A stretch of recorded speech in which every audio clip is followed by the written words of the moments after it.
Kembali di Anju Sore pemirsa, mobil Ferrari, 2 motor Harley dan 1 sepeda mewah, barang bukti kasus korupsi ekspor minyak goreng CPO, dihadirkan di Pengadilan Tipikor Jakarta Pusat. Kau kenal nggak terhadap barang bukti ini? Siapa gitu? Nanti kalau apa Hakim Ketua FND mengajak terdakwa Marcella Santoso serta suaminya, terdakwa Ari Bakri, serta para saksi yang dihadirkan keluar ruang sidang untuk melihat barang bukti yang dihadirkan. Oh, pernah lihat Bu Megso. JPU menanyakan kepada Maya Kurniawati, asisten pribadi Ari Bakri yang dihadirkan sebagai saksi, apakah ia pernah mengenali barang bukti di hadapannya. Hakim Effendi juga mengkonfirmasi kepemilikan mobil mewah itu kepada terdakwa Marcella dan Ari. Barang bukti dihadirkan atas perkara suap majelis hakim terkait putusan lepas kasus korupsi ekspor minyak goreng CPO dengan terdakwa Marcella Santoso dan Arianto alias Ari Bakri.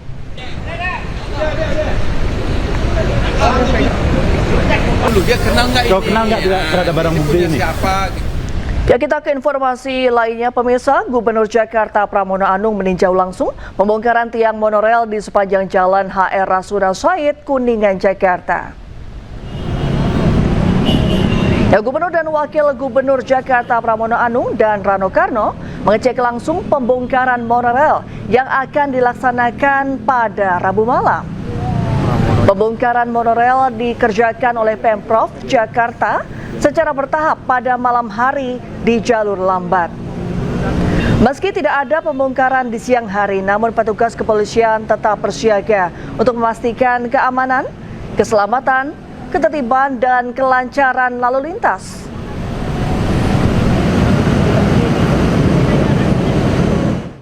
Melakukan penataan Jalan Rasuna Said yang dimulai dengan memotong tiang monorel yang sudah 21 menginjak 22 tahun. Tentunya untuk melakukan ini prosesnya panjang, dan secara khusus saya berterima kasih kepada Kajati DKI Jakarta yang telah memberikan support sepenuhnya untuk melakukan penataan Jalan Rasuna Said ini, dan juga KPK.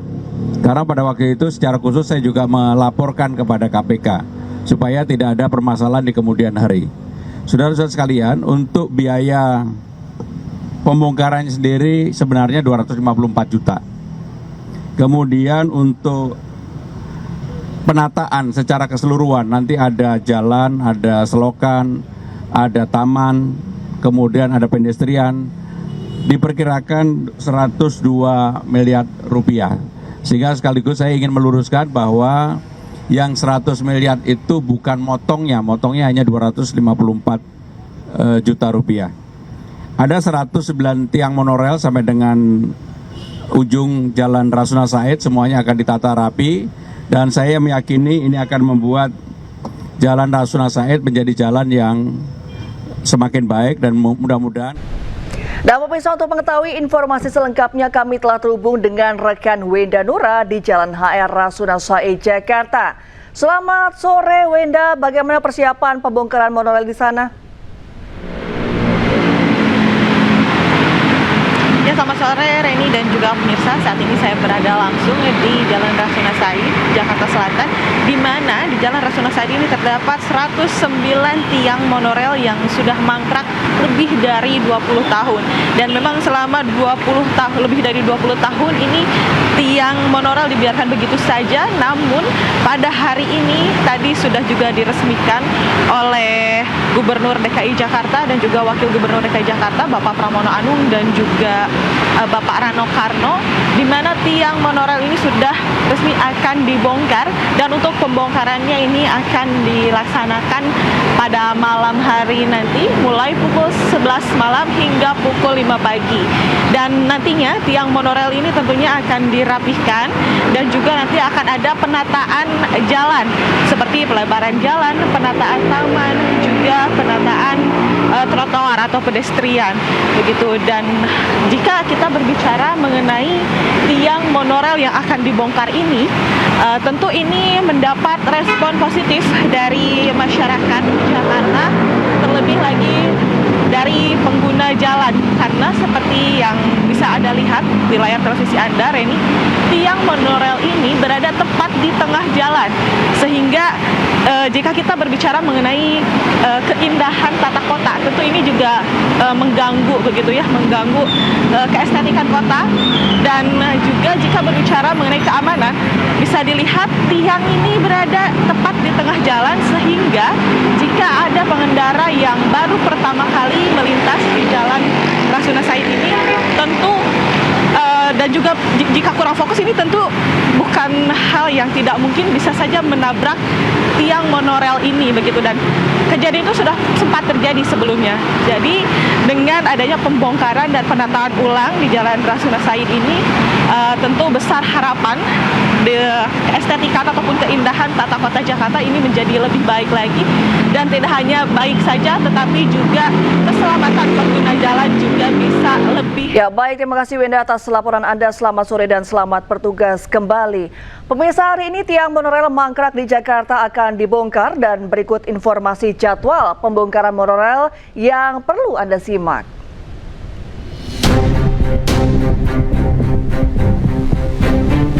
Ya, waktu pengerjaan dimulai pukul 11 malam dan berakhir pukul 5 pagi untuk menghindari kemacetan.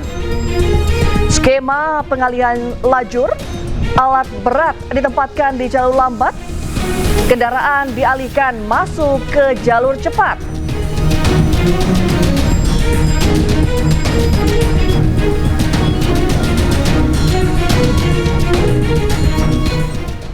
Ya, mimpi DKI Jakarta memiliki transportasi berbasis jalur rel layang ringan monorel tinggal kenangan. Proyek berbiaya triliunan rupiah itu malah mangkrak dan jadi beban ibu kota selama 2 dekade.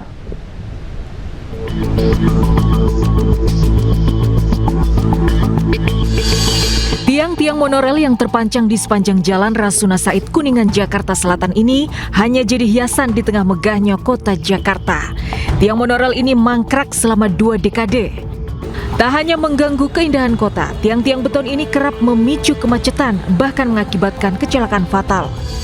Sebuah fakta ironi karena awalnya proyek monorel sepanjang 14,8 km ini bertujuan memecah kemacetan Jakarta.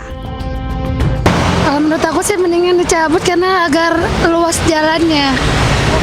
Daripada gini kan mangkrak, jadi kan agak sempit gitu. Akhirnya ya, soalnya udah lama banget gak jelas. Pemandangannya kok jadi nggak indah kan, jadi kalau dicabut happy sih harusnya. Jadi lebih bagus lah. Tapi kayak harus dipikirin sih, misalkan kayak rush hour gitu, nanti bakal menimbulkan kemacetan atau enggak. Diresmikan pada 2004 oleh Gubernur Sutioso, proyek triliunan rupiah yang digarap PT Adikarya dan PT Jakarta Monorail itu terganjal banyak persoalan, mulai dari sengketa aset, pendanaan kurang, hingga keraguan kelayakan ekonomi. Proyek pun dihentikan pada periode Gubernur Fauzi Bowo pada tahun 2008. Gonta-ganti gubernur, pembongkaran tiang monorel masih maju mundur. Proyek rumit, penuh risiko hukum dan membebani anggaran, membuat Gubernur Pramono Anung gatal ingin merapikan. Pramono pun mendatangi KPK untuk berkonsultasi seputar implikasi hukum yang bisa muncul.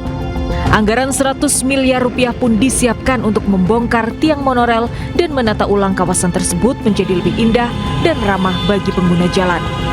Dari Jakarta, Tim Liputan iNews melaporkan.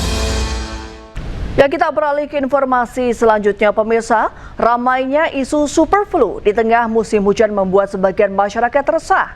Menyikapi hal tersebut, masyarakat diminta untuk tidak panik karena bukan penyakit baru.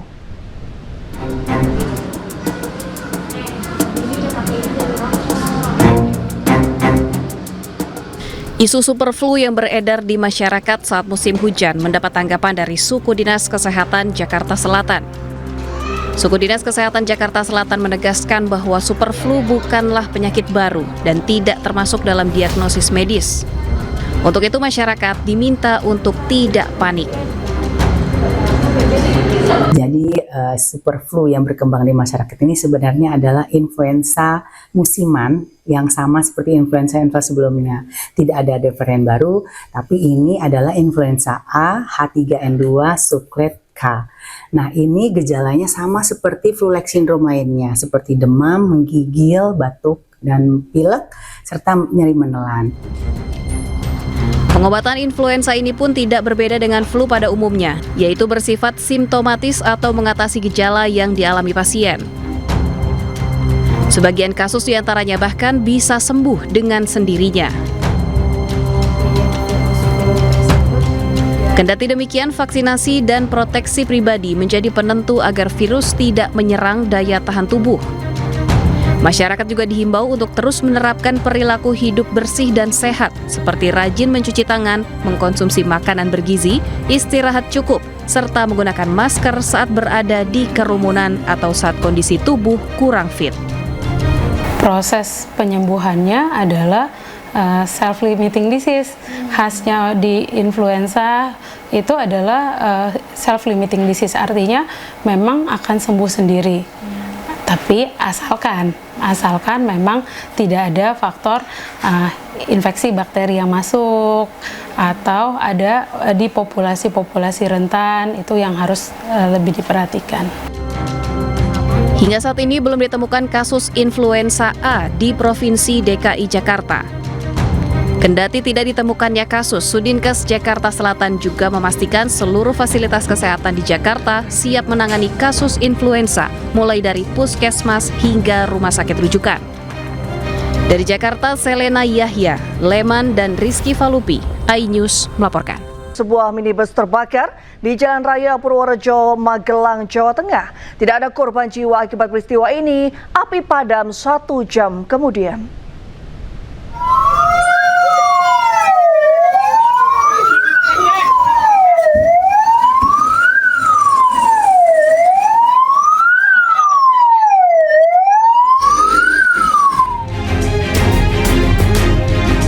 Sebuah minibus terbakar di Jalan Raya Purworejo, Magelang, Jawa Tengah. Besarnya api yang melahap mobil membuat petugas damkar sempat kesulitan melakukan pemadaman dengan air. Api pun padam 1 jam kemudian. Penyebab terbakarnya mobil belum diketahui karena sopir menghilang saat kejadian. Namun dari hasil olah tempat kejadian perkara ditemukan adanya beberapa jerigen yang diduga berisi BBM. Kita hampir 1 jam lebih untuk proses pemadaman karena dia memang bisa bawa BBM banyak. Oh ya, karena yang terjadi bahan kebakarannya tadi bahan bakar minyak, kita coba menggunakan foam. Tidak ada korban jiwa akibat peristiwa ini dan kasusnya ditangani Polresta Magelang. Dari Magelang, Jawa Tengah, Puji Hartono, iNews melaporkan. Ya pemirsa, hingga hari kelima banjir masih merendam ratusan rumah warga di Pandeglang, Banten. Sebanyak 1.500 jiwa dari 13 kecamatan terdampak banjir dan sebagian di antaranya mengungsi. Tepatnya di Desa Idaman, Kampung Tajur ya, masih di atas pusar kedalamannya nih. Sekarang udah mulai surut. Kondisi banjir di Desa Idaman, Kecamatan Patia, Pagelaran, Pandeglang, Banten masih cukup tinggi pada Rabu siang. Banjir setinggi hampir 1,5 meter membuat aktivitas warga terganggu. Sebanyak 430 kepala keluarga di 13 kecamatan terdampak banjir. Sebagian diantaranya memilih mengungsi di posko-posko pengungsian. Saat ini warga sangat membutuhkan bantuan makanan, obat-obatan hingga perlengkapan bayi. Banjir kali ini ada 438 kepala keluarga terendam banjir dan ada sekitar 1.500 jiwa. Sekarang masyarakat ada yang masih di pengungsian. Hujan yang masih terus mengguyur wilayah tersebut membuat banjir kembali naik. Warga berharap pemerintah menyiagakan perahu karet yang dapat digunakan saat dibutuhkan. Dari Pandeglang, Banten, Iskandar Nasution, iNews melaporkan. Ya, 3 desa di Kecamatan Sekotong, Kabupaten Lombok Barat kembali diterjang banjir bandang. Bangunan rumah tempat penyimpanan padi dan beberapa ekor sapi milik warga hanyut terbawa arus.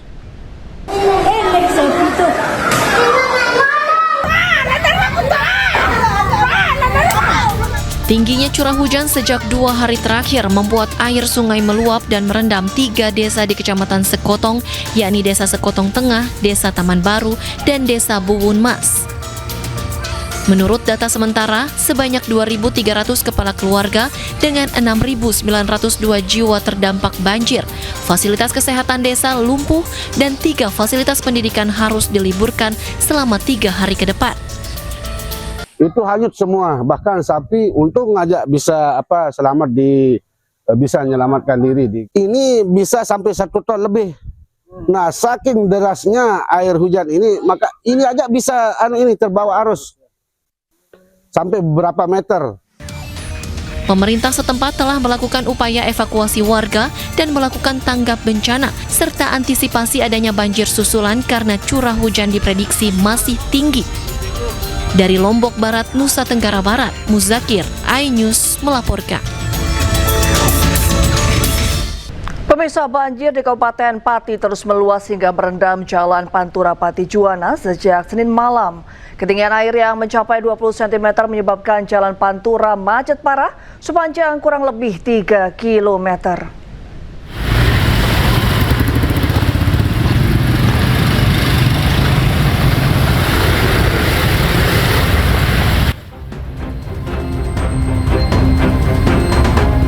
Banjir di Kabupaten Pati terus meluas hingga merendam Jalan Pantura Pati Juwana sejak Senin malam. Akibat banjir di Jalan Pantura Pati Juwana tepat di depan Desa Widoro Kandang, Kabupaten Pati, Jawa Tengah ini, kemacetan parah terjadi. Antrian kendaraan mengular sepanjang 3 km ke arah jalur lingkar selatan. Sedangkan dari arah Juwana menuju ke Pati Kota, kemacetan terjadi sekitar 2 km. Pihak Satlantas Polresta Pati berupaya melakukan rekayasa lalu lintas agar kemacetan tidak semakin parah. Pengendara dari arah Juwana ke Pati Kota tidak diperbolehkan melintasi jalan utama dan harus memutar melalui jalur lingkar. Kami dari Satlantas Polresta Pati dan anggota melaksanakan rekayasa lalu lintas guna untuk tetap lancarnya arus lalu lintas. Kita berlakukan bergantian. Mulai yang datang dari arah Juwana menuju ke Kota Pati, kami masukkan semuanya ke dalam lingkar. Juga yang dari dalam lingkar, kami berlakukan satu lajur bergantian dari dalam Kota Pati yang menuju ke Juwana. Untuk kepadatan arus lalu lintas, tadinya ada kurang lebih antara 2 kilo yang di dalam JLS, juga lebih antara 3 kilo sampai 4 kilo yang datang dari arah Juwana. Para pengguna jalan disarankan untuk menggunakan jalur alternatif agar kemacetan tidak semakin parah. Dari Pati, Jawa Tengah, Vindi Agil, iNews melaporkan.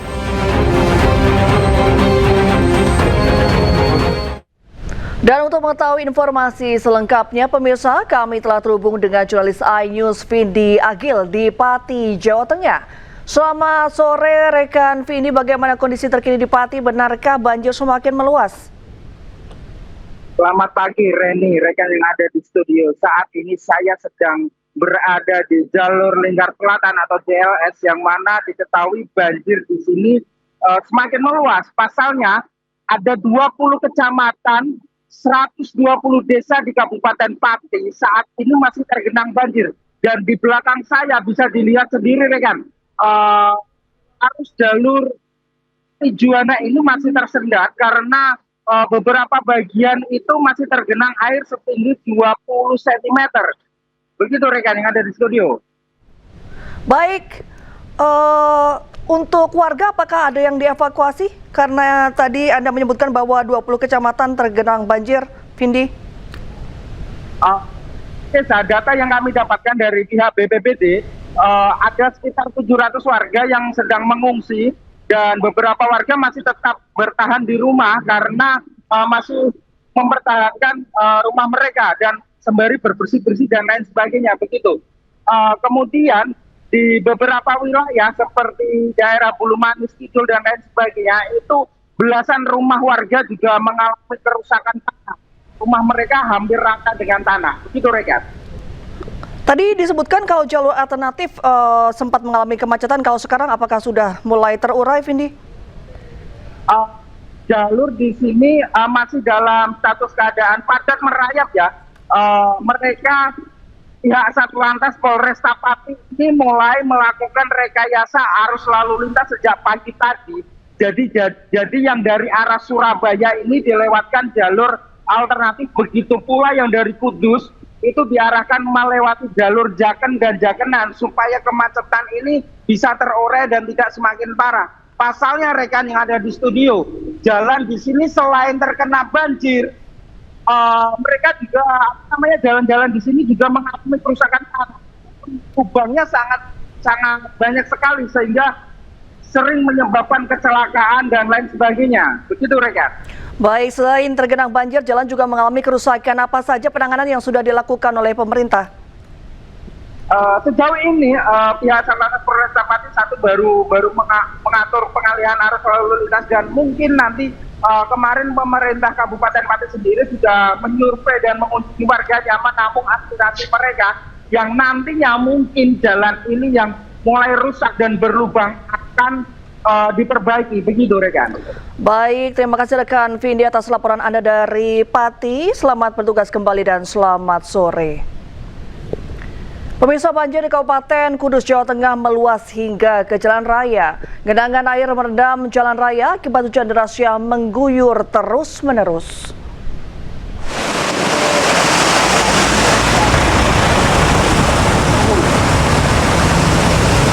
Jalan utama yang menghubungkan Kabupaten Kudus dengan Grobogan terendam banjir. Genangan air meluas di Jalan Provinsi Jati Kelambu dari persimpangan Tanjung Karang sepanjang 2 km. Akibat genangan tersebut, arus lalu lintas di jalur ini menjadi tersendat. Sementara itu, sejumlah pengendara sepeda motor yang nekat menerobos banjir mengalami mogok akibat mesin terendam air. Sekarang terdapat genangan air sepanjang 1-2 km. Untuk ketinggian air sekitar 20-30 cm. Untuk itu kami menghimbau pada masyarakat pengguna jalan yang ke arah Purwodadi, kami arahkan ke lewat jalur ke Demak. Karena di Jalan Tanjung, khususnya Jalan Kudus Purwodadi, mengalami ketersendatan, namun roda masih tetap berputar. Saat ini ketinggian genangan air mencapai sekitar 30 cm di atas badan jalan. Namun petugas memastikan jalur antara provinsi ini masih dapat dilalui. Dari Kudus, Jawa Tengah, Nur Hoirudin, iNews melaporkan. Ya, Kementerian Kesehatan menerjunkan ratusan relawan untuk membantu pemulihan pasca banjir bandang. Para relawan melakukan jemput bola layanan kesehatan di Aceh Tamiang, Aceh yang merupakan salah satu wilayah terdampak banjir terparah.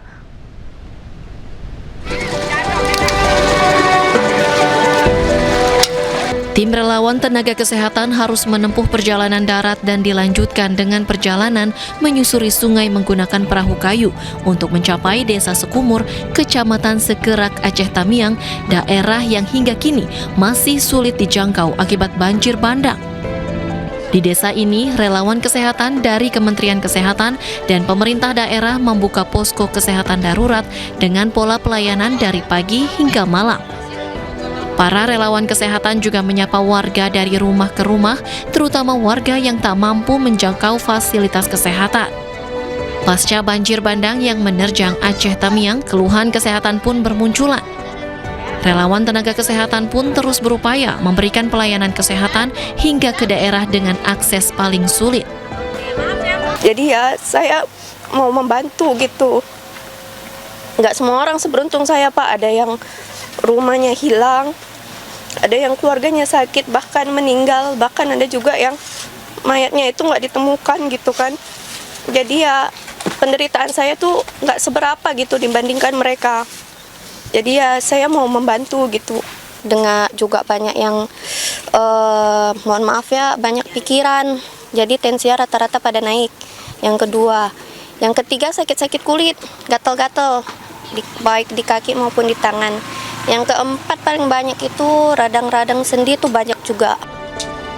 Kehadiran layanan kesehatan ini dapat meringankan penderitaan korban bencana karena warga bisa mengkonsultasikan kesehatannya dan mendapat penanganan dari penyakit yang diderita.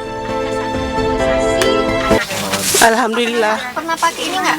Sudah dapat berobat kembali. Pernah ditawarin Pak? Harapannya Bu seperti apa? Pernah ya.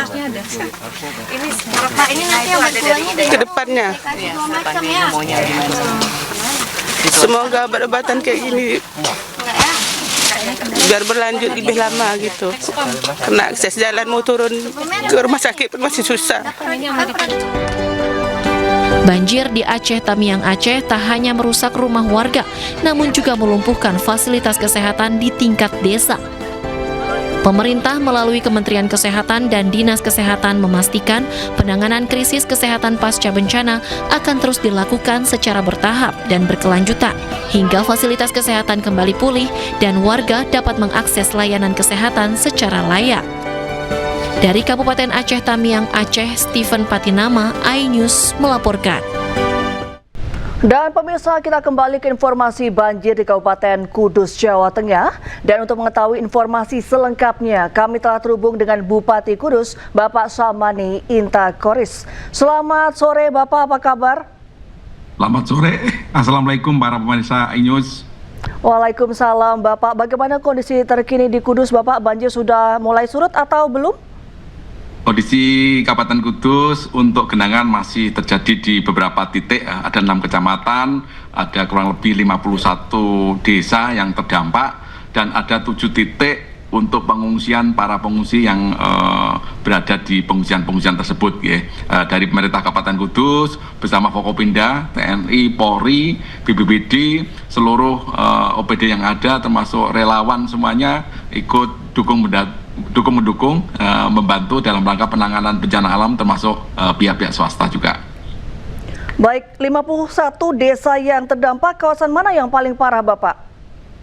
Yang paling parah adalah daerah Mejobo, daerah Jati, daerah Kaliwungu, dan daerah Jekulo. Ya, moga-moga dengan kebersamaan ini para pengungsi nyaman, baik itu dari sisi kesehatan, logistik maupun evakuasi bisa berjalan dengan baik, lancar semuanya. Gitu. Kalau untuk langkah penanganan strategis yang sudah dilakukan oleh pemerintah apa saja Bapak? Langkah-langkah yaitu bagaimana pendampingan kepada para pengungsi. Kita lakukan beberapa pemeriksaan kesehatannya, kita cukupi logistiknya, kita cukupi kebutuhan-kebutuhan yang lain, ada pampers, ada sabun, dan lain sebagainya. Bantuan-bantuan dari pemerintah pusat juga ada, dan kami juga terima kasih kepada Bapak Presiden Republik Indonesia yang telah berikan bantuan, termasuk dari Gubernur Jawa Tengah, Bapak Ahmad Lutfi juga perhatian kepada kita, kemarin juga dikunjungi oleh Bapak Wakil Gubernur Jawa Tengah. Baik, Bapak tadi menyebutkan bahwa ada sejumlah warga yang dievakuasi. Untuk per hari ini ada berapa jumlahnya, Pak? Yang dievakuasi kurang lebih ada 300 ya, dari 7 titik itu ya. Dan tadi kami bersama-sama dengan Polsek Jati dan Danramil Jati, relawan, mengevakuasi ada 4 orang yang sakit lumpuh. Kita bawa ke rumah sakit, puskesmas terdekat, biar nanti kalau ada kenaikan debit air tidak kena dampak. Ya, itulah yang kita lakukan bareng-bareng sehingga masyarakat merasa nyaman, termasuk ketika nanti mereka khawatir terhadap rumah yang ditinggalkan, dari TNI, Polri, dan Pemkab menjamin keamanan rumah-rumah yang ditinggal oleh para pengungsi. Baik, ada kesulitan yang dialami nggak Pak dalam proses evakuasi warga? Selama ini karena kita kebersamaan dengan seluruh elemen masyarakat dan kita sudah menetapkan tanggap bencana mulai tanggal 12 sampai tanggal 19, semuanya ikut andil, semuanya ikut mengeluarkan potensi-potensi yang ada bagaimana membantu para masyarakat yang terdampak bencana. Kita juga berkoordinasi dengan Balai Besar Wilayah Sungai Pemali Juwana, BPJN, Bina Marga, ketika nanti ada termasuk kita juga assessment infrastruktur yang rusak untuk kita lakukan penganggaran, perencanaan untuk kita lakukan setelah nanti pasca bencana gitu. Baik, tadi Bapak menyebutkan bahwa Presiden Prabowo sudah menyalurkan sejumlah bantuan, mungkin bisa diceritakan bantuannya apa saja dan sudah disalurkankah Pak? Ya, sudah semuanya lewat Kementerian Sosial, kebutuhan-kebutuhan para para pengungsi, baik itu kasur, baik itu kebutuhan-kebutuhan sehari-hari sudah dikirim dari sejak awal, sehingga kita langsung distribusikan kepada semua pengungsi yang ada, termasuk kita juga membuka dapur umum Untuk masyarakat yang terdampak di pengungsian maupun yang masih bertahan di rumah, kita juga berikan bantuan-bantuan, termasuk beberapa MBG juga membantu SPBG untuk memberikan bantuan-bantuan kepada masyarakat yang terdampak lewat SPBG yang ada di sekitar desa-desa terdekat. Baik, kalau untuk posko dan layanan sudah mencukupi Bapak di sana? Alhamdulillah sudah cukup semuanya, dan karena kekompakan ini termasuk layanan puskesmas juga siap, termasuk rumah sakit swasta juga siap semuanya, ambulan, pelayanan kesehatan, dan pastikan semua yang terdampak banjir semuanya adalah gratis. Kita tanggung lewat BPJS Kesehatan, karena Kabupaten Kudus sudah BPJS hasilnya sudah 99,5%. Baik, diinformasikan bahwa hingga saat ini banjir meluas ke sejumlah kawasan ya Bapak. Kalau untuk mitigasi yang dilakukan pemerintah agar banjir tidak makin parah dan meluas lagi? Nah, kita lakukan beberapa, karena ada pompa-pompa yang dimiliki oleh pemerintah pusat, kita koordinasi, karena memang debit airnya sangat luar biasa. Kita juga berkoordinasi dengan Balai Besar Wilayah Sungai, terutama Sungai Juwana, CU1, CU2, Kaliwulan, termasuk SPD1, SPD2 untuk bisa mengalir. Karena di Kabupaten Kudus ada aliran yang ke Laut Jepara maupun ada yang ke Laut Juwana. Ya, inilah menjadi kebersamaan kita supaya air itu segera mengalir ke Juwana, karena kalau Juwana Pati juga berdampak, kalau ke Jepara juga berdampak. Akhirnya antrian air ini segera masuk ke laut, semoga segera surut di waktu-waktu nanti gitu. Baik, terakhir Bapak, untuk curah hujan sendiri selama beberapa hari ke depan di sana seperti apa prediksinya Bapak? Ini masih curah hujan termasuk masih tergolong sedang tinggi ya.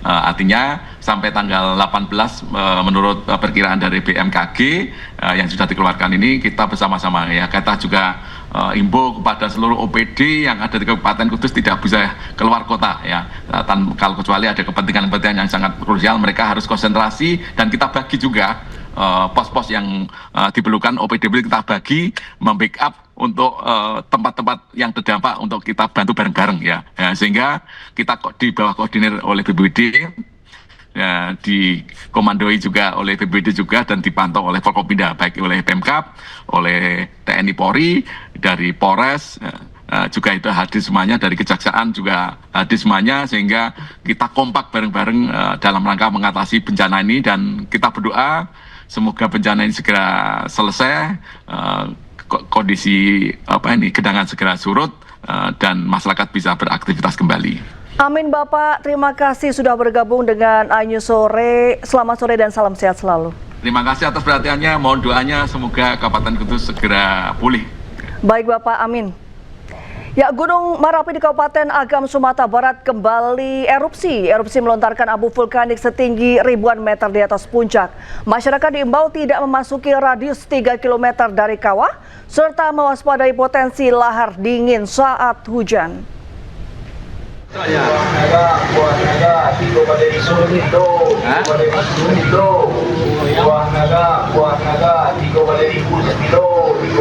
Gunung Merapi di Kabupaten Agam, Sumatera Barat kembali erupsi Rabu pagi. Berdasarkan catatan pos pengamatan Gunung Merapi Badan Geologi PVMBG, erupsi melontarkan kolom abu setinggi kurang lebih 1.600 meter di atas puncak atau sekitar 4.491 meter di atas permukaan laut. PVMBG mencatat letusan ini terekam dengan amplitudo maksimum 28,6 mm dan durasi sekitar 31 detik. Sebelumnya, pada Selasa malam, Merapi juga mengalami erupsi dengan amplitudo lebih besar mencapai 30,3 meter dengan durasi 35 detik. Untuk amplitudo 28,6 dan lama gempa 31 detik. Untuk ketinggian kolom teramati 1.600 meter di atas puncak. Untuk arah abu dipantau ke arah timur laut. Untuk info dari masyarakat, belum ada yang terdampak. Saat ini status Gunung Merapi masih berada pada level 2 atau waspada. Masyarakat diimbau tidak memasuki radius 3 km dari kawah serta mewaspadai potensi lahar dingin terutama saat hujan. Dari Kabupaten Agam, Sumatera Barat, Wahyu Sikumbang, iNews melaporkan. Masih di Anyu Sore, pemirsa, aktivis lingkungan dan konten creator melaporkan sejumlah teror yang diterima ke polisi. Teror yang mereka dapatkan diduga karena vokal menyoroti penanganan bencana. Laporan dilayangkan oleh aktivis lingkungan dan konten creator usai diteror.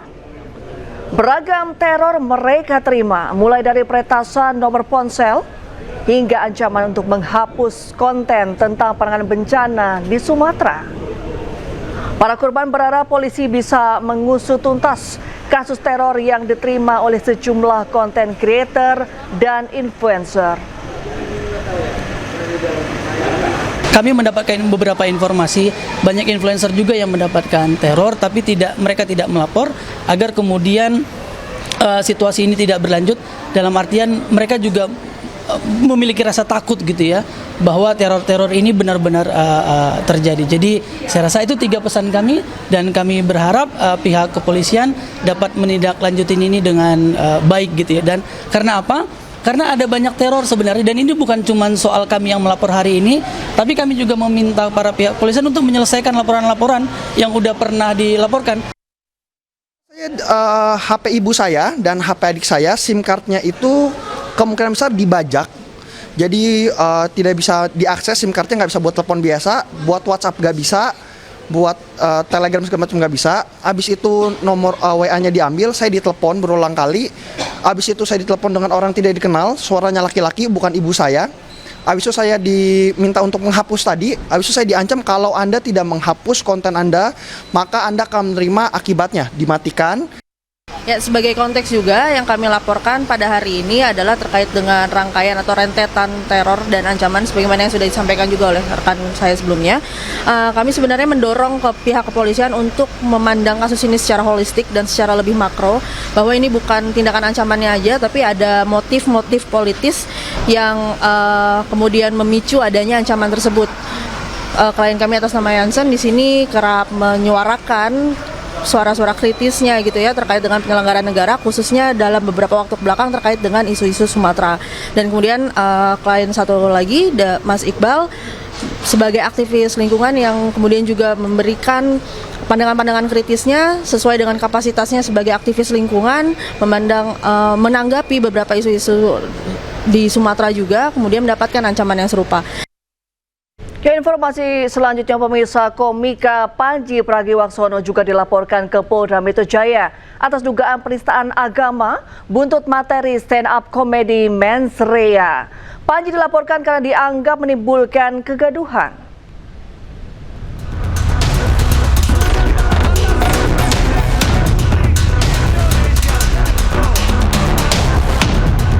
Inilah cuplikan materi stand-up komedi dalam pertunjukan Mensrea yang dibawakan komika Panji Pragiwaksono.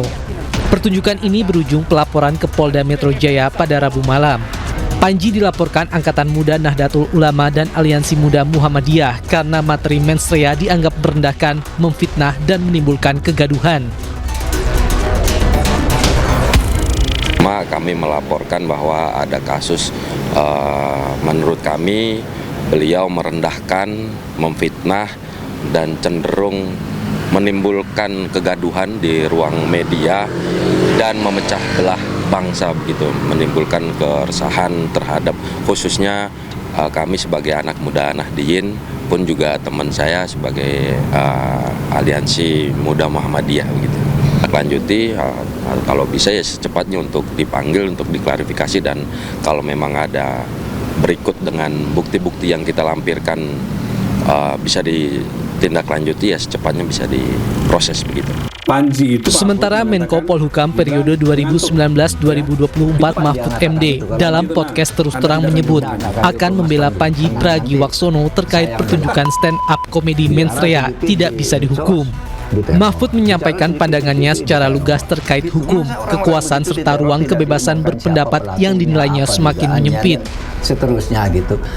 Panji itu Pak Mahfud mengatakan Gibran mengantuk, ya. Itu kan subjektif sekali kalau nanti dianggap bahwa ini menghina atau mengkritik. Dua hal. Pertama orang bilang orang mengantuk tuh masa menghina. Misalnya Mas Yusuf, kamu kok ngantuk?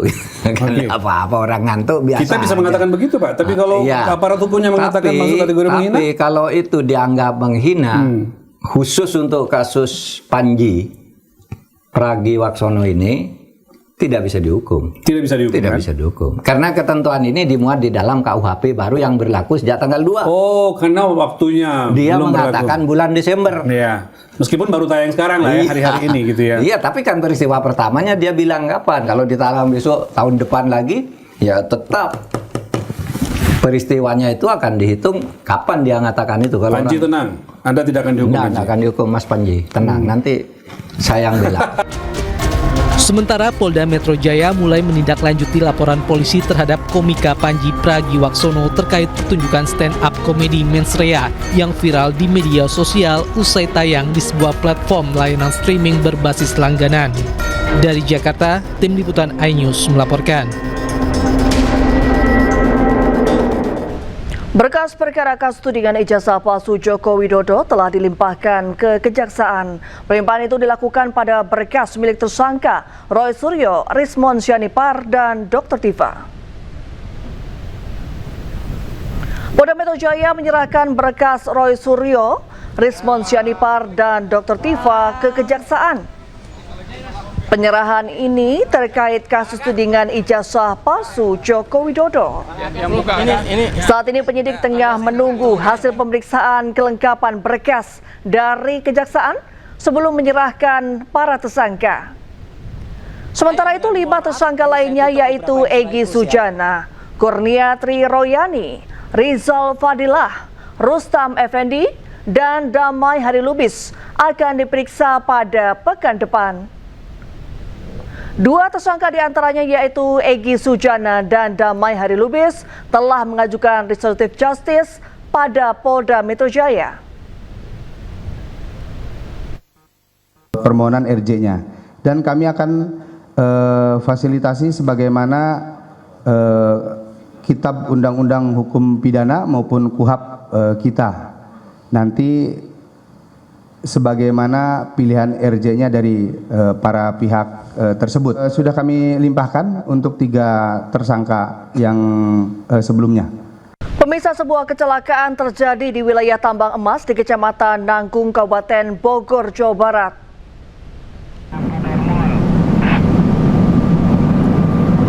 Pemirsa, 5 orang dilarikan ke klinik Desa Kalongliut, Kecamatan Nanggung, Kabupaten Bogor. Ke-5 orang yang diduga merupakan penambang tanpa izin terjebak di level 700 Gunung Pongkor, PT Aneka Tambang Nanggung, Bogor. 5 orang harus dilarikan ke klinik di Desa Kalong, Kecamatan Nanggung, Kabupaten Bogor pada Selasa siang. Kelimanya diketahui dilarikan karena mengalami keracunan gas CO yang keluar dari lubang yang berada di wilayah Gunung Pongkor. Ya, saat ini tim masih berupaya melakukan evakuasi para korban yang jumlahnya belum bisa diketahui secara persis.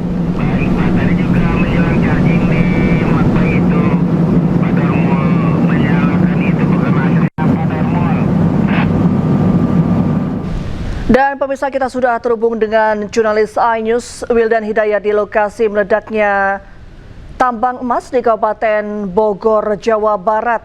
Selamat sore Wildan, seperti apa situasi terkini di sana? Bisa Anda ceritakan apa yang terjadi? Ya, selamat sore Reni dan juga pemirsa. Saat ini saya berada di kantor Koramil Kecamatan Nanggung, Desa Nanggung, Kabupaten Bogor, Jawa Barat. Dan seperti terlihat bahwa saat ini seluruh petugas dari Forkopimda tengah berkumpul untuk bernegosiasi terkait dengan berapa jumlah persis korban yang terjebak di Gunung Pongkor tersebut. Dan untuk diketahui ini bahwa Gunung Pongkor ini berada di Kecamatan Nanggung yang merupakan tambang emas milik PT Aneka Tambang, dan saat ini petugas gabungan masih melakukan diskusi, dan berhubung terjadinya bencana dan juga cuaca yang kurang bersahabat saat ini kawasan Kecamatan Nanggung masih diguyur hujan. Reni, saat ini petugas masih berjaga-jaga dan untuk memastikan berapa jumlahnya, Reni, di Kecamatan Nanggung ini sejumlah Forkopimda termasuk Dinas BPBD dari pemadam kebakaran dan juga dari Forkopimda sudah berkumpul untuk memastikan berapa jumlah persis yang ada di tambang Pongkor tersebut. Reni. Ya Wildan, benarkah tadi terjadi ledakan atau hanya kebocoran gas? Ya, jadi untuk diketahui Reni bahwa di Gunung Pongkor ini terdapat lubang milik peti atau penambang ilegal, dan di situ terdapat juga zat CO yang berbahaya atau karbon CO yang berbahaya yang terhisap oleh para peti tersebut. Diduga para peti tersebut terjebak di dalam kedalaman sedalam sekitar 700 dari permukaan laut, dan saat ini masih dilakukan penyelidikan. Reni. Ya, jumlah korban yang sudah terdata hingga saat ini ada berapa, Wildan? Ya, sejak tadi siang ada 5 orang yang sudah bisa dievakuasi di klinik Arja yang berada di Desa Kalungliut, Kecamatan Nanggung, Reni. Dan berapa jumlah persisnya belum diketahui mengingat medan yang curam dan juga ekstrim serta cuaca yang saat ini masih diguyur hujan di Kecamatan Nanggung ini membuat kesulitan bagi para tim gabungan untuk melakukan evakuasi para korban. Reni. Baik, sudah dipastikan bahwa ini merupakan tambang ilegal ya, Wildan? Ya, betul Reni. Saat ini para penambang yang diduga penambang ilegal ini memang berada di bawah ketinggian PT Aneka Tambang. Demikian, Reni. Baik, semuanya sudah berhasil dievakuasi orang yang berada di sana? Seperti tadi saya sampaikan bahwa Reni, saat ini jumlah korban persis belum diketahui berapa jumlahnya mengingat kondisi medan yang curam dan juga sulit dijangkau oleh tim SAR gabungan. Jadi para tim SAR ini masih kesulitan untuk mengevakuasi berapa jumlah persisnya. Demikian, Reni. Baik, masih dalam proses ya. Untuk langkah strategis yang sudah dilakukan oleh petugas ke sana apa saja, Wildan? Saat ini tim sudah membuka posko tepatnya di Koramil Kecamatan Nanggung dan juga mendata sejumlah warga yang memang merasa kehilangan keluarganya dan juga beberapa data yang tersampaikan di wilayah Kecamatan Nanggung dan juga Sukajaya ini. Demikian, Reni. Sementara ini kronologi apa yang Anda ketahui, Wildan? Aktivitas apa yang sedang berlangsung saat kebocoran terjadi? Ya, berdasarkan informasi yang kami peroleh bahwa di penambang peti ini masuk melalui jalur ilegal dan mereka masuk untuk menggunakan penerangan dan juga alat pengeboran, mereka menggunakan genset. Diduga CO tersebut yang keluar dari asap tersebut yang mengakibatkan para korban mengalami keracunan di dalam lubang tersebut, Reni. Baik, untuk petugas terkait yang sudah berada di lokasi? Saat ini sudah hadir sejumlah petugas seperti terlihat di layar monitor, ada dari Dinas Pemadam Kebakaran, dari tim SAR BPBD dan juga dari Koramil, Polsek dan Forkopimda. Demikian, Reni. Baik, kalau untuk kapan tepatnya terjadi kebocoran ini, di pukul berapa, Wildan? Ya, untuk diketahui sekitar pukul 2 dini hari, warga mendapat laporan dari masyarakat yang diduga merupakan peti. Mereka mengalami keracunan dan tidak bisa keluar dari lubang tersebut. Begitu tebalnya asap yang ada di dalam lubang membuat para warga tidak bisa keluar hingga mengakibatkan para warga kesulitan untuk keluar, dan sebagian warga yang berhasil dievakuasi mengalami sesak napas dan juga pusing-pusing. Demikian, Reni. Baik, sudah adakah pernyataan resmi, Wildan, dari petugas kepolisian ataupun pemerintah terkait? Saat ini Forkopimda masih melakukan rapat untuk melakukan evakuasi selanjutnya. Langkah apa yang akan dilakukan berhubung cuaca masih diguyur hujan di wilayah Nanggung ini, mereka masih mengalami kesulitan untuk terjun langsung ke lapangan. Demikian, Reni. Kalau untuk warga sekitar terdampak nggak dari kebocoran tambang ilegal ini, Wildan? Untuk diketahui, Reni, di wilayah sekitar tidak mengalami terdampak, hanya di wilayah sekitar itu berada di kedalaman 700 meter dari permukaan laut. Demikian. Kalau kesaksian dari warga, apakah mereka mendengar suara dentuman atau seperti apa, Wildan? Ya, berdasarkan pantauan di lapangan, Reni, tadi saya tidak mendapatkan informasi adanya dentuman, mengingat yang tadi saya sampaikan bahwa mereka masuk ke lubang peti dengan membawa genset dan diduga adanya api atau asap yang berasal dari genset tersebut yang mengakibatkan mereka keracunan di dalam lubang tersebut, Reni. Kalau dari pandangan mata yang bisa Anda lihat, petugas apa saja yang sudah menuju ke lokasi?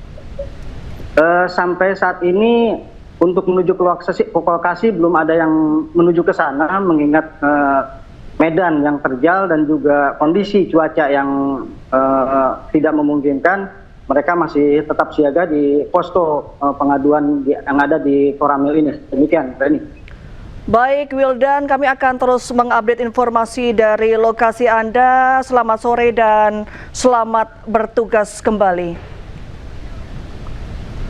Kita ke informasi selanjutnya, pemirsa. 3 kios penjual makanan oleh-oleh khas Garut yang berada di pusat kota Garut, Jawa Barat terbakar. 5 mobil pemadam kebakaran dikerahkan ke lokasi untuk memadamkan api.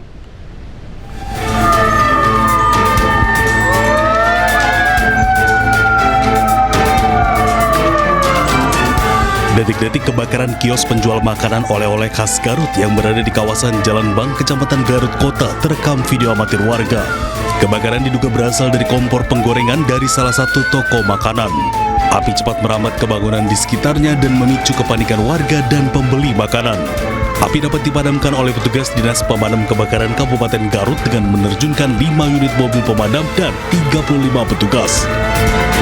Penyebabnya masih dalam penelitian, ya, tapi kemungkinan memang sumbernya dari penggorengan, ya, dari penggorengan, karena berdasarkan laporan awal itu sumbernya dari penggorengan.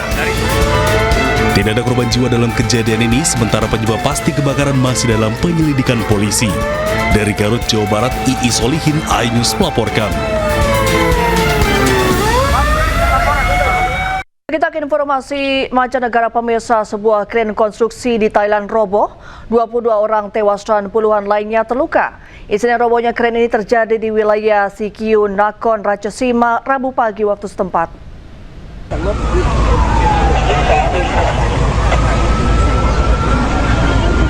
Kren konstruksi berukuran besar yang sedang digunakan untuk membangun rel kereta cepat ini roboh, menimpa rangkaian kereta berpenumpang yang sedang beroperasi. 22 orang tewas dan puluhan lainnya terluka dalam insiden ini. Tabrakan antara kren raksasa dengan rangkaian kereta ini memicu suara benturan keras dan menyebabkan rangkaian kereta anjlok dari rel serta terbakar. Upaya evakuasi korban terus dilakukan pasca insiden ini. Dari laporan media lokal, puluhan korban sempat terjebak di dalam gerbong rel. Belum diketahui apa penyebab kren ini roboh. 10 แล้วยังติดในรถอีกหลายรายยังอยู่ในวอกกี้อีกหลายรายโครงสร้างทั้งหมดไม่เสถียร Pemirsa, gelombang protes di Iran semakin memanas dengan total 2.000 orang tewas dalam aksi demo besar-besaran ini. Presiden Amerika Serikat Donald Trump pun mendesak warga Iran untuk terus berunjuk rasa dan mengatakan bahwa bantuan sedang dalam perjalanan.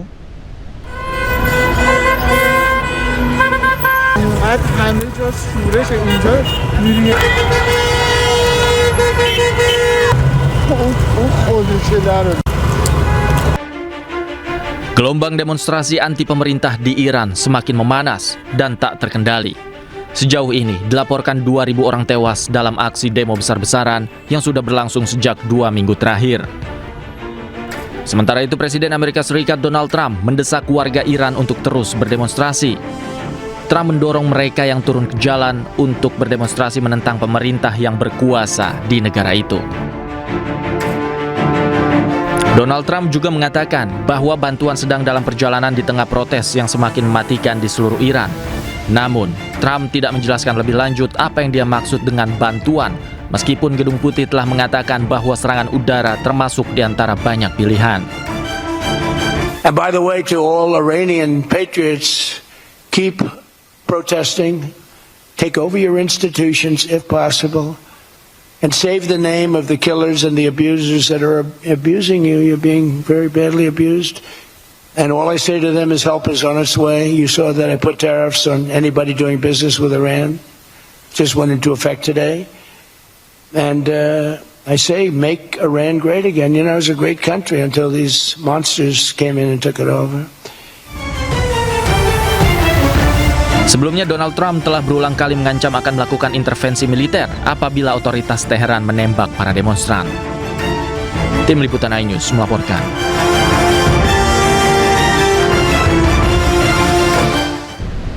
KBRI Teheran melaporkan sejauh ini WNI di berbagai wilayah di Iran tidak mengalami gangguan keamanan yang signifikan. Untuk itu Kemlu menyatakan belum diperlukan evakuasi. Meski demikian WNI di Iran diimbau untuk mengikuti arahan KBRI dan Kemlu.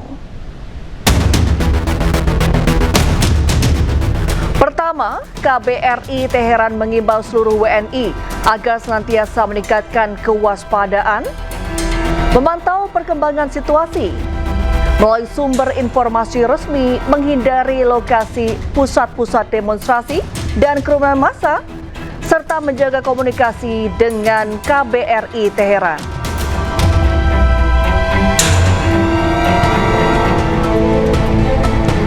Kedua, bagi WNI yang memiliki rencana perjalanan ke Iran, diimbau agar menunda perjalanan hingga situasi dan kondisi keamanan dinyatakan kondusif.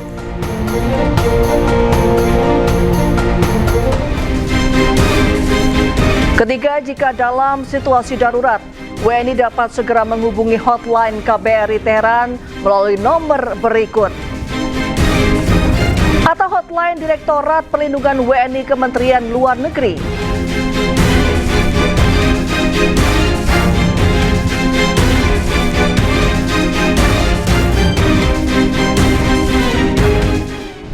Informasi selanjutnya, pemirsa, musim dingin ekstrim kembali menelan korban jiwa di Gaza.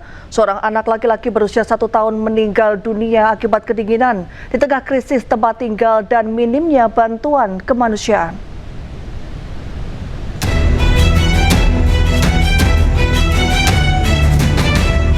Seorang anak laki-laki berusia 1 tahun meninggal dunia di Rumah Sakit Al-Aqsa akibat suhu dingin ekstrim yang melanda jalur Gaza, Palestina. Bocah itu menjadi korban terbaru musim dingin yang semakin mematikan bagi warga Gaza. Ayah korban mengatakan keluarganya tinggal di tenda darurat tanpa pemanas. Mereka terjaga semalaman akibat hujan deras dan angin kencang sebelum sang ibu menemukan anak mereka telah meninggal saat pagi hari akibat kedinginan. Jenazah anak laki-laki tersebut selanjutnya disolatkan di tengah duka mendalam.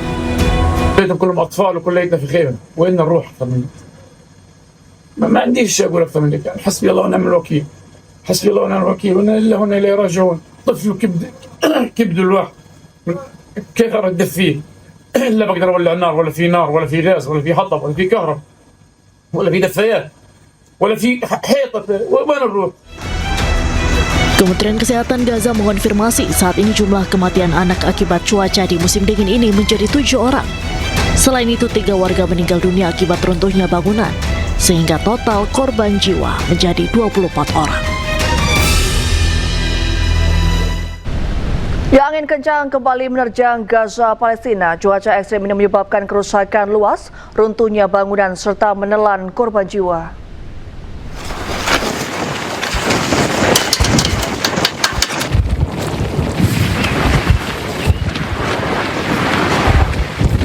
Angin kencang menerjang jalur Gaza sejak Senin waktu setempat, merusak tenda-tenda pengungsi dan membuat ribuan warga kehilangan tempat berlindung. Nampak lembaran tenda lepas diterjang hembusan angin, sementara keluarga pengungsi berusaha menyelamatkan sisa-sisa tempat tinggal mereka. Seorang pengungsi, Ahmad Al-Hadawi, menggambarkan kepanikan yang dialaminya sepanjang malam. Ia mengatakan angin bertiup sangat kencang hingga batu-batu berjatuhan dan kini keluarganya tidak lagi memiliki tenda untuk berlindung. قاعدينها نصارى الهواء الريح وصارت تكتك علينا الضرب حجار ومناش خيمة وقاعدين هنا تحت الموت بنموت عمالين قاعدين مشتركين مطرح نقعد فيه ولا خيمة ولا شيء ولا حاجة. احنا بنناشد هل بيجيبوا الدعم يدعمونا ويجيبوا لنا يجيبوا لنا فراش يجيبوا لنا خيم يجيبوا لنا ايش نقعد فيه. 7.000 tenda dilaporkan rusak dalam 2 hari terakhir. Sementara sekitar 127.000 dari 135.000 tenda tidak layak huni karena kondisi yang buruk dan kurangnya alas tidur serta pemanas. Kondisi cuaca pun diperkirakan terus memburuk dengan suhu semakin dingin dan angin kencang yang terus menerpa Gaza.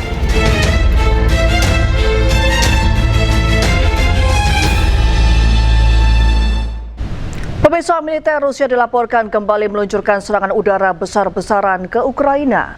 Akibat serangan, kota Kiev di Ukraina mengalami pemadaman massal. Dan pemirsa, usai sudah kebersamaan kita dalam iNews sore hari ini. Temukan informasi-informasi terbaru lainnya di www.inews.id. Cuplikan tayang berita iNews dapat Anda saksikan di kanal YouTube @officialinews. Update informasi terbaru Anda dengan berita-berita aktual juga hangat. Dan sejukkan dulu dengan air mineral yang murni pasti sejuknya.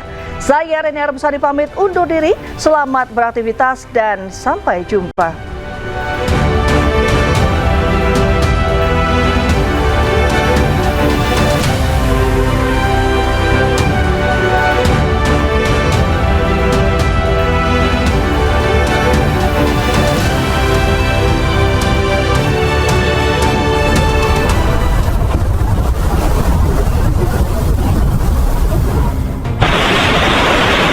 Militer Rusia dilaporkan kembali meluncurkan serangan udara besar-besaran ke Ukraina.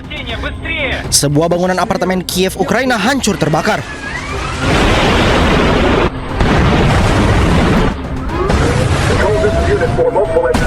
Rudal balistik skala besar Rusia dilaporkan telah menyerang. Serangan rudal balistik kali ini merupakan yang terbesar di Ukraina. Serangan ke Kiev, Ukraina dilaporkan menggempur jaringan listrik di sejumlah wilayah termasuk kawasan ibu kota Kiev saat Ukraina dilanda musim dingin. Presiden Ukraina menyebut Rusia menembakkan hampir 300 drone, 18 rudal balistik dan 7 rudal jelajah ke berbagai wilayah Ukraina dalam semalam.